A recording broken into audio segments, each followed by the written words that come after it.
Bienvenue dans cette nouvelle vidéo. Une vidéo où je vais vous présenter une histoire affreuse. Histoire affreuse qui a marqué d'ailleurs les États-Unis au XXe siècle. Si cette vidéo vous plaît, n'hésitez pas à laisser un j'aime et à vous abonner à la chaîne. N'hésitez également pas à me suivre sur Instagram, à me rejoindre là-bas pour suivre le teasing des vidéos, me donner votre avis sur certains sujets, etc. C'est avec plaisir que je vous retrouve là-bas. Vous pouvez aussi m'envoyer soit par mail qui se trouve dans la description ou alors en message Instagram une histoire effrayante qui vous est arrivée pour que je la raconte ensuite dans une vidéo dédiée aux histoires effrayantes des abonnés. J'espère que vous êtes maintenant bien installés, que vous êtes prêts. Et si c'est le cas, laissez-moi vous raconter l'affaire du bébé Lindbergh.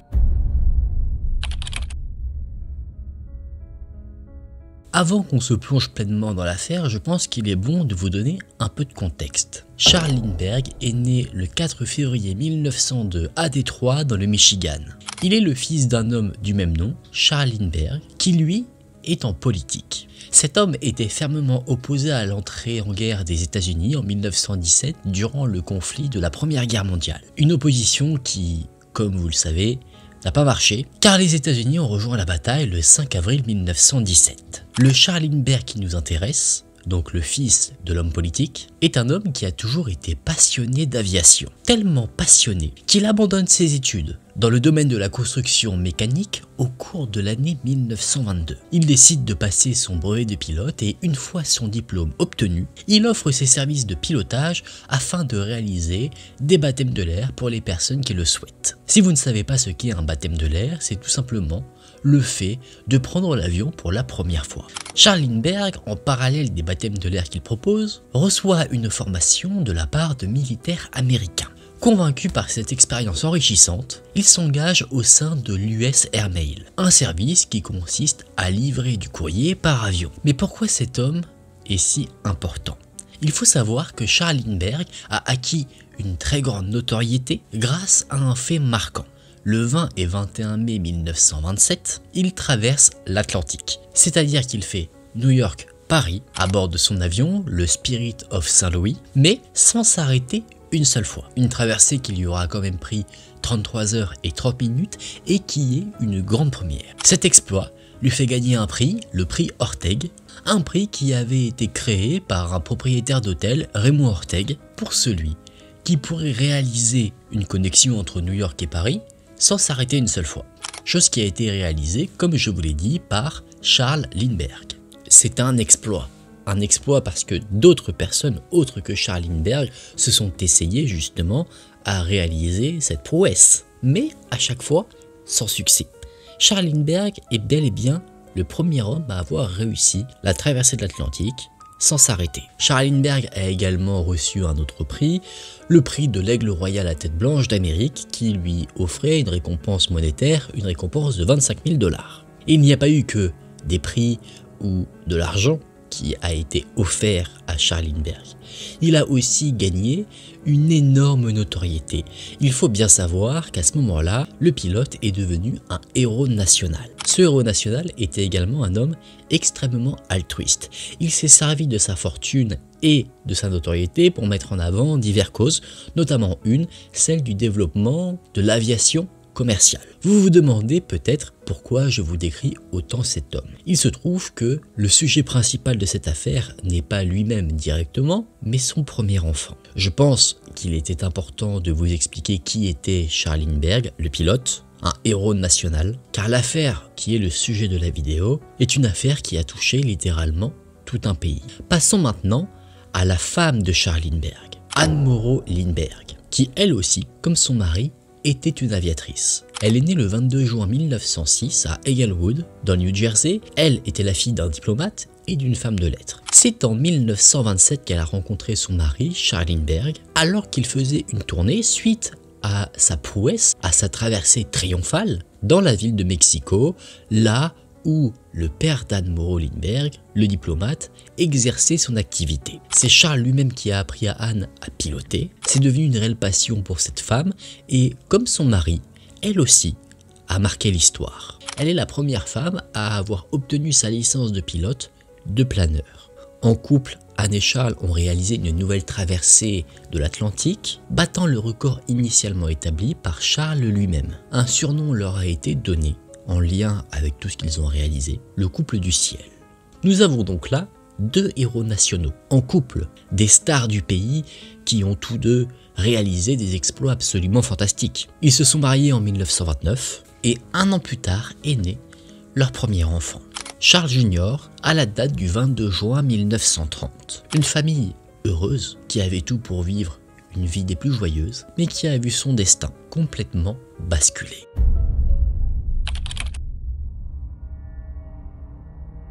Le 1er mars 1932, la nourrice de la famille Lindbergh, une femme du nom de Betty Glow, met le bébé, Charles Junior, âgé de 20 mois, dans son lit.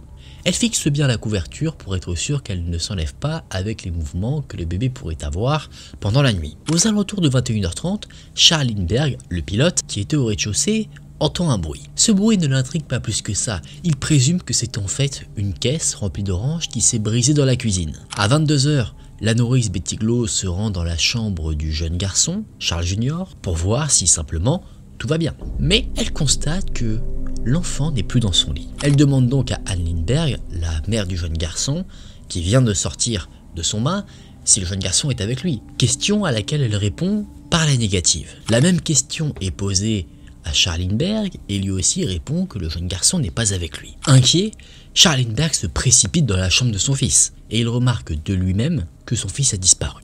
Il n'y a qu'un seul indice, qu'une seule chose qui se remarque, c'est une enveloppe qui a été posée délicatement sur le rebord de la fenêtre juste au-dessus du radiateur. Charles Lindbergh, pensant qu'il y a peut-être un intrus, se hâte pour aller chercher son arme à feu. Il fait le tour de sa propriété à la recherche de quelconque individu, mais il ne trouve rien. La police est contactée et en à peu près 20 minutes, elle se présente sur les lieux, accompagnée des avocats de la famille, mais également des journalistes. Oui, l'affaire, bien qu'elle ne fait que commencer, s'est déjà ébruitée. La police a commencé son enquête et ils ont déjà remarqué diverses choses. Une empreinte de pneu laissée là, dans la boue, parce qu'il avait beaucoup plu en cette journée du 1er mars. Autre chose est découvert qui là indique le pire. Dans un buisson, non loin de la propriété, est retrouvé 3 morceaux d'une échelle ayant été utilisée pour accéder à la chambre de l'enfant. On se retrouve donc dans une situation dramatique. L'enfant de 2 héros nationaux a disparu. Et en ce sens, la police ne s'est fixé qu'une seule mission, le retrouver. Pendant quelques heures, les enquêteurs ont effectué des fouilles dans la maison, autour de celle-ci, à la recherche du moindre indice. C'est seulement vers minuit qu'un expert en empreintes digitales s'est présenté au domicile des Lindbergh. Il est venu pour une raison toute simple, analyser les morceaux d'échelle qui ont été retrouvés et également la fameuse enveloppe qui avait été laissée sur le rebord de la fenêtre du petit garçon. Concernant l'étude de l'échelle, l'analyste fait face à quelque chose de très compliqué. Sur l'échelle, il y a 400 empreintes digitales partielles. Alors attention, ce n'est pas parce qu'il y a 400 empreintes digitales partielles que ça veut tout de suite dire que 400 personnes ont touché les morceaux d'échelle.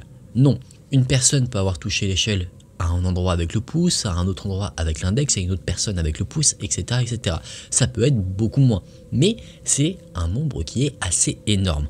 En plus, l'analyste étant arrivé un peu tard, il y a des policiers qui ont pu toucher l'échelle, peut-être des journalistes, peut-être les Lindbergh eux-mêmes, donc clairement, l'échelle est un indice inutilisable. Dernière solution, l'analyse de la fameuse enveloppe qui était laissée. Dans cette enveloppe se trouvait une note. L'analyste a ensuite, avant de s'occuper de l'enveloppe, analysé toute la chambre du jeune garçon.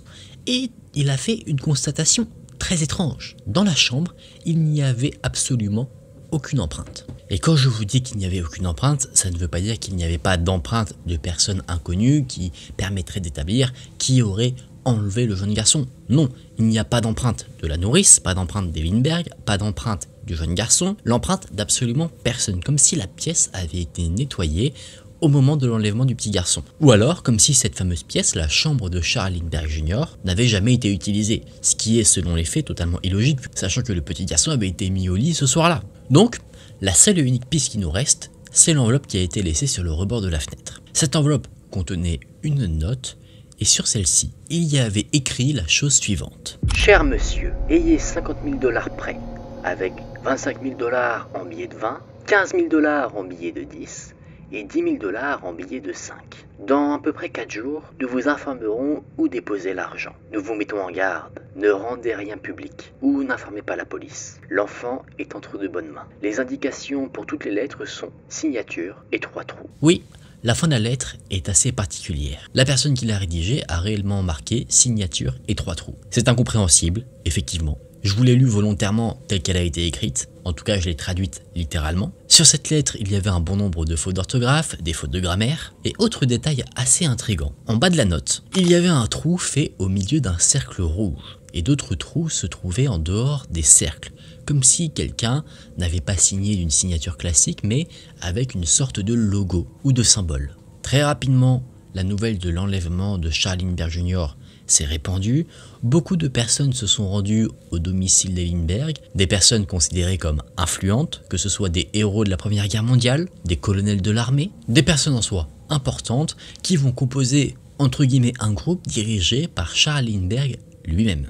La police, elle, enquête de son côté et M. Lindbergh le fait également. Le groupe de Lindbergh est quasiment persuadé que l'enlèvement du petit garçon a été réalisé par quelqu'un qui fait partie du milieu du crime organisé. Ils ont également l'impression que la personne qui a écrit la lettre est une personne qui est d'origine allemande. Charles Lindbergh, qui je le rappelle est quelqu'un d'influent, un héros national, arrive même à mettre la main sur la police pour diriger en quelque sorte l'enquête. Est-ce que c'est une bonne chose? Je ne sais pas, mais c'est ce qui s'est passé dans les faits. Un contact a été pris avec un homme, Mikey Rosner, qui était connu comme étant un truand de bas étage, qui était le sujet d'une rumeur qui disait qu'il avait des contacts dans le milieu du crime organisé. Ce fameux Mikey Rosner a apporté quelques éléments à l'enquête. Il a mis sur la table 2 noms, Salvatore Spital, dit Salvi, et Irving Blitz, 2 personnes qui étaient propriétaires d'un bar clandestin. Si vous ne savez pas ce qu'est un bar clandestin, c'est plutôt simple. Tous ces événements se déroulent pendant une période qu'on appelle la période de la prohibition.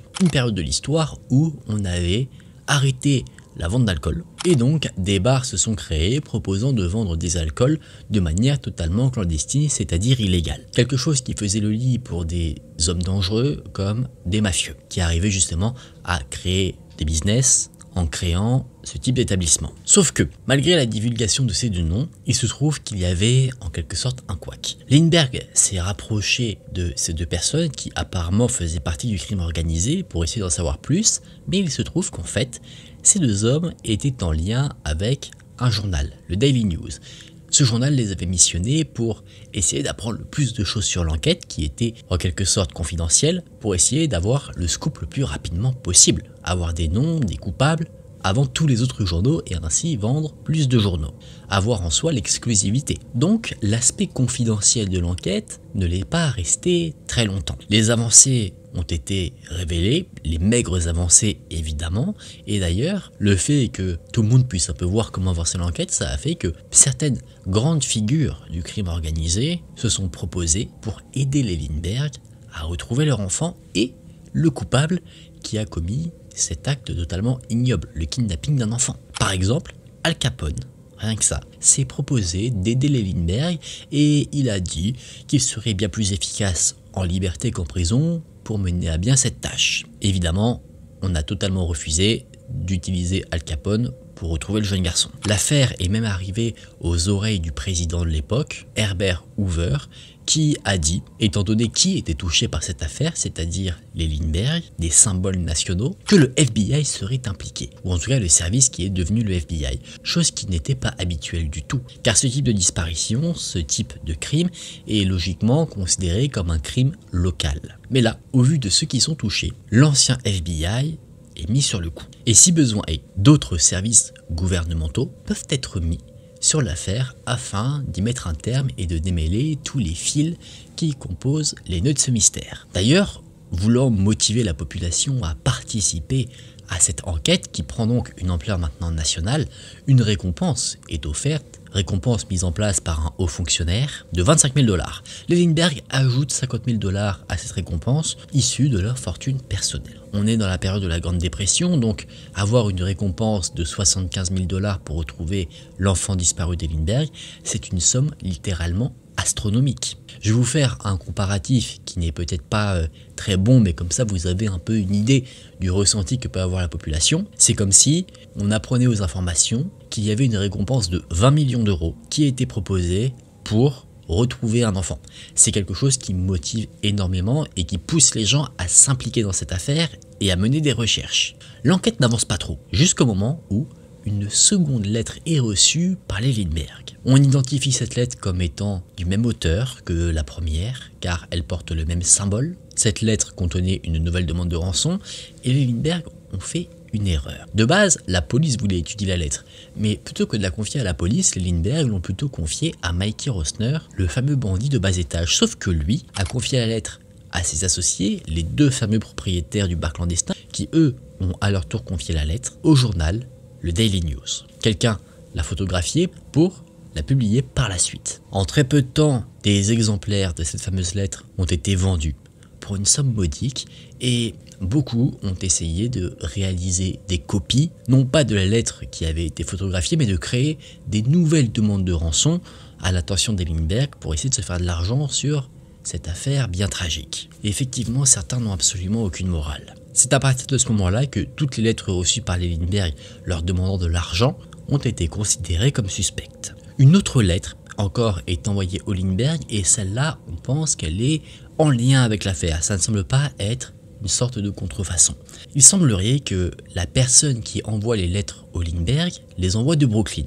Donc, en lien avec le commissaire de police de New York, Lindbergh demande à ce qu'on surveille toutes les boîtes aux lettres de Brooklyn car potentiellement, la personne qui a enlevé son enfant y travaille ou y vit. Le commissaire accepte de faire ce genre d'intervention et même lui, il veut aller encore plus loin. Il veut organiser un raid car il se dit que peut-être l'enfant Lindbergh est détenu à Brooklyn. Ce que le commissaire veut faire, c'est ne pas perdre de temps. Donc s'il croise quelqu'un de suspect qui semble poster une lettre à Brooklyn, le suivre, faire un raid chez lui. Sauf que Lindbergh désapprouve totalement ce plan car il a peur qu'au cours de l'intervention policière, eh bien, son enfant soit blessé. Donc il ordonne au commissaire de police de New York de ne rien faire, de ne pas intervenir si jamais un homme est aperçu, de juste le suivre, savoir où il est, etc., mais discrètement. Et il le menace en disant que si jamais il ne l'écoute pas, il usera de son influence pour ruiner sa vie, c'est-à-dire sa carrière de commissaire.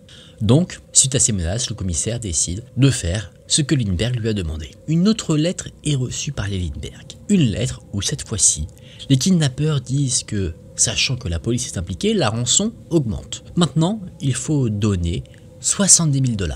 Une autre personnalité pendant toute cette affaire apparaît, John Condon, un maître d'école à la retraite qui écrit un journal qui se situe dans le Bronx, là où il vit, qu'il souhaite aider les Lindbergh. Il ajoute lui aussi une somme à la récompense offerte pour retrouver l'enfant Lindbergh de 1000 $ issus de sa propre fortune. Et après avoir écrit au fameux journal, ce fameux John Condon a reçu une lettre qui semblerait venir des ravisseurs du bébé Lindbergh.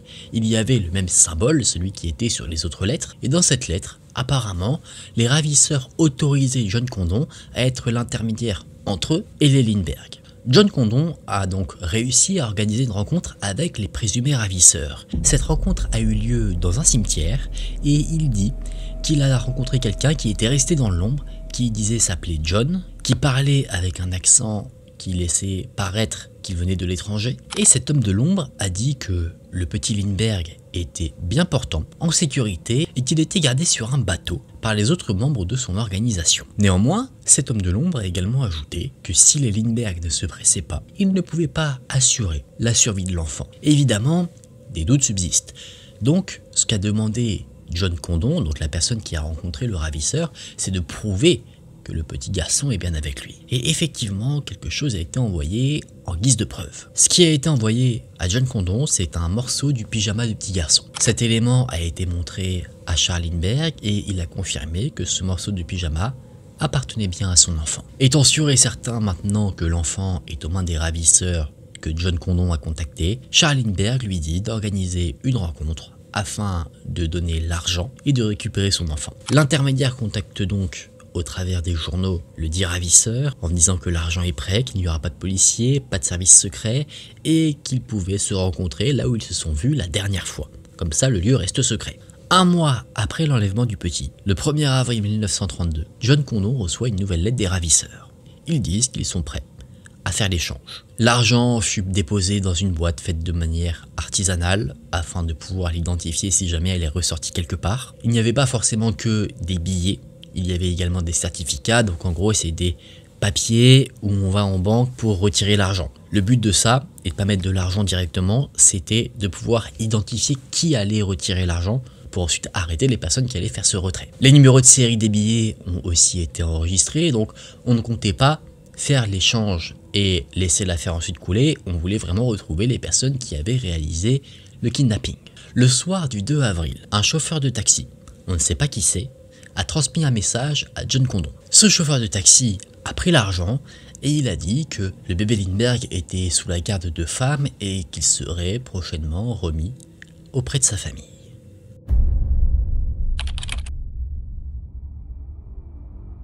L'enfant aurait dû être ramené.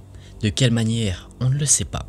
Mais le 12 mai 1932, un mois après l'échange de l'argent, un chauffeur-livreur, William Allen, s'est arrêté à environ 7 km du domicile de Lindbergh. Il s'est arrêté pour aller uriner tranquillement avant de reprendre la route. Il a donc cherché un endroit où faire son affaire discrètement. Il a trouvé un petit bosquet et c'est là qu'il est tombé sur un spectacle qui l'a effrayé. Il a découvert le corps d'un bébé. Le chauffeur a immédiatement appelé la police qui s'est rendue sur place. Le corps de l'enfant a été emmené à la morgue et il était dans un état de décomposition avancé, c'est-à-dire qu'il n'était pas là depuis quelques jours. Le crâne du petit avait été sévèrement fracturé. Le corps était d'ailleurs en piteux état, tout laissait paraître qu'il avait été dévoré, en partie par des animaux. Quand la police avait initialement découvert le corps, ils ont remarqué que il n'avait pas été enterré. William Allen, quand il est sorti de son véhicule pour aller faire ses besoins, n'a pas creusé et est tombé sur le corps.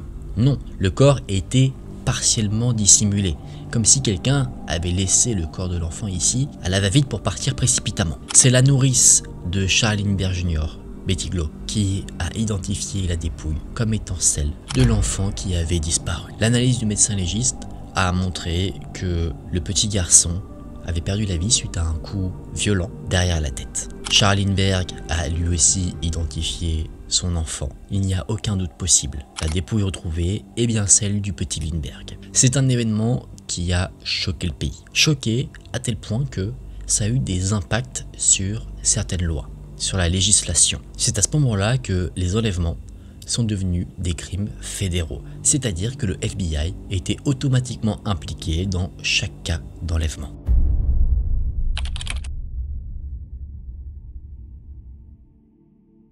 Maintenant qu'on sait ce que malheureusement est devenu le petit Lindbergh, la grande question c'est qui sont les responsables. Les enquêteurs pensent d'abord que les personnes coupables ou le ou la personne coupable fait partie de l'entourage des Lindbergh, que c'est quelqu'un en qui les Lindbergh avaient confiance. Les suspicions se posent donc sur une nourrice, pas Betty Glo, une autre nourrice, Violette Sharp, d'origine britannique. Pourquoi les policiers la suspectent précisément? C'est parce que quand elle a été interrogée par les enquêteurs, elle a eu des versions contradictoires sur ce qu'elle avait fait la nuit de l'enlèvement. En plus de ça, elle semblait extrêmement nerveuse. Le 10 juin 1932, Violette Sharp est retrouvée chez elle, sans vie. Elle s'était donné la mort en ingérant des produits ménagers. Et il se trouve que Violette Sharp, en fait, n'avait rien à voir avec les événements malheureux qui sont arrivés à l'enfant Lindbergh. En fait, c'est certain, son alibi a finalement été confirmé après son décès. Elle avait subi des interrogatoires assez musclés. Elle s'est d'ailleurs donné la mort juste avant son 4e interrogatoire. Les enquêteurs forçaient beaucoup avec elle. Et en fait, il y a des explications tout à fait logiques au fait qu'elle était extrêmement stressée. C'est que déjà les méthodes des enquêteurs étaient très autoritaires. En gros, ils la traitaient comme si la coupable c'était elle. Autre élément qui jouait dans le fait qu'elle soit très nerveuse, très stressée, c'est qu'elle avait peur en fait de perdre son travail. On a ensuite suspecté l'intermédiaire entre les Lindbergh et les ravisseurs, John Condon. On a perquisitionné son domicile parce qu'on se disait que peut-être il a joué un rôle, qu'il n'avait aucune volonté d'aider les Lindbergh, mais qu'il voulait juste faire avancer l'échange de l'argent. Mais finalement, chez lui, rien n'a été retrouvé, rien qui ne pourrait le relier directement à tout ce qu'il s'est passé.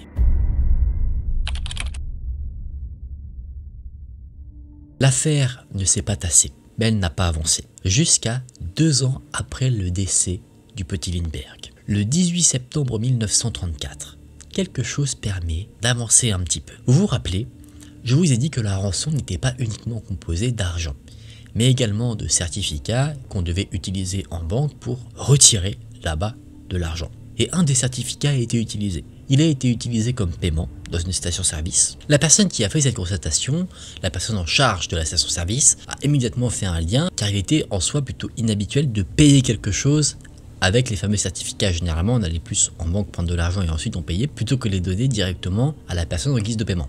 Donc, se disant que quelque chose se tramait, il a noté la plaque d'immatriculation du véhicule de la personne qui lui a donné ce certificat et il l'a transmise à la police. Ce véhicule appartenait à un certain Hopman. La police ne s'est pas fait prier. Ils ont arrêté l'homme directement et ils l'ont déclaré coupable de l'assassinat du petit Lindbergh. On parle encore une fois de l'assassinat d'enfants de héros nationaux, donc le procès a fait énormément de bruit, considéré par certains comme le procès du siècle, et ce procès est un procès qui était très biaisé. L'avocat d'Hopman n'a pas été commis d'office, il a été engagé par un journal, le Daily Mirror, qui appartenait à un homme, William Hearst, et le propriétaire du journal était un admirateur de Charles Lindbergh, le pilote, et il détestait Hopman. Donc, en gros, il a engagé un avocat pour qu'il le défende très mal et qu'une personne tombe. Beaucoup de preuves sont présentées contre Hopman. On lui présente l'échelle, on lui dit qu'il a utilisé l'argent de la rançon. On avait fouillé son domicile et on a retrouvé du bois qui correspondait à celui utilisé pour fabriquer les morceaux d'échelle. Une expertise a indiqué que l'écriture d'Hopman était la même que celle des fameuses lettres. Il a été reconnu comme étant l'homme à qui John Condon a parlé, le fameux homme de l'ombre. Des témoins apparaissent disant qu'ils ont vu Hopman rôder autour du domicile des Lindbergh le jour de l'enlèvement. On raconte aussi que le jour où la rançon a été payée, il avait été absent de son travail. Donc il y a plein de preuves qui tombent comme ça pour faire en sorte qu'il tombe. Ce sont des preuves qui sont solides, ça il n'y a aucun doute, on peut les lier, mais parfois ça reste assez indirect. C'est-à-dire que parfois on fait une association plutôt facile entre certaines preuves et Hopman. Finalement, il est condamné à mort. Lui, jusqu'au bout, a toujours dit qu'il était innocent, même dans le couloir de la mort. Et il a toujours dit qu'il avait trouvé les fameux certificats qui ont fait qu'il avait été démasqué dans une boîte qui avait été laissée par un de ses amis, Isidore Fisch, qui avait quitté le pays et était retourné en Allemagne. Un homme qui serait décédé de la tuberculose en 1934, donc dont on ne pouvait pas confirmer ou pas le témoignage. Donc cette affaire a été résolue ici. On a visiblement, selon les faits, notre coupable. Mais ce qu'il faut savoir, c'est que certaines personnes pensent que cette affaire s'est réglée non pas par rapport à la disparition de l'enfant, mais par rapport à la découverte d'un coupable assez rapidement, voire un peu trop rapidement.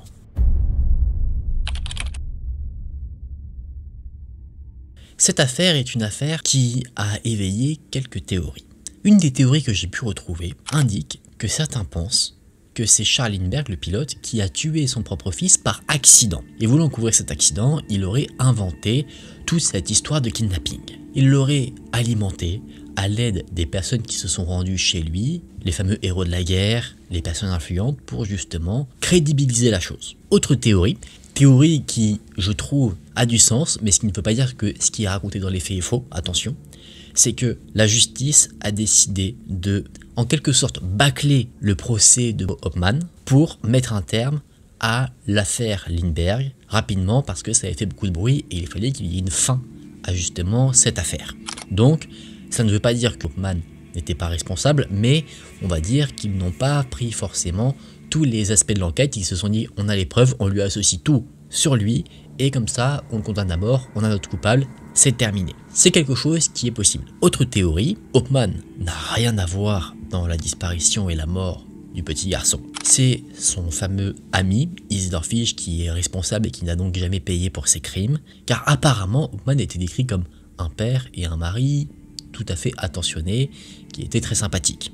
Quelqu'un qu'on ne pourrait jamais soupçonner de commettre une telle atrocité. Une autre théorie voudrait que le ravisseur, le vrai coupable de toute cette affaire, soit tombé en quelque sorte amoureux de la femme de Hopman et voulant le discréditer pour voler sa femme, lui a tout mis sur le dos, en laissant justement une partie de la rançon devant chez lui, etc. etc. Dernière théorie, ce serait une théorie qui indique que c'est la sœur d'Anne Lindbergh, donc la mère du petit disparu, Elisabeth, qui était en fait amoureuse de Charles Lindbergh, donc très jalouse de sa sœur, et dans un excès de rage, elle aurait assassiné son neveu. Les Lindbergh auraient camouflé cet assassinat, un peu comme sur la première théorie, et aurait orchestré un peu toute l'affaire, dans le but évidemment d'éviter un scandale vis-à-vis de la famille Lindbergh qui avait une énorme réputation. C'est à peu près tout ce que j'ai trouvé en termes de théories. Il faut savoir que ces théories sont très peu probables. Je vous en parle parce qu'on a quand même des éléments mystérieux vis-à-vis de l'affaire, une fin un peu précipitée, et donc évidemment ça amène quelques théories, mais elles sont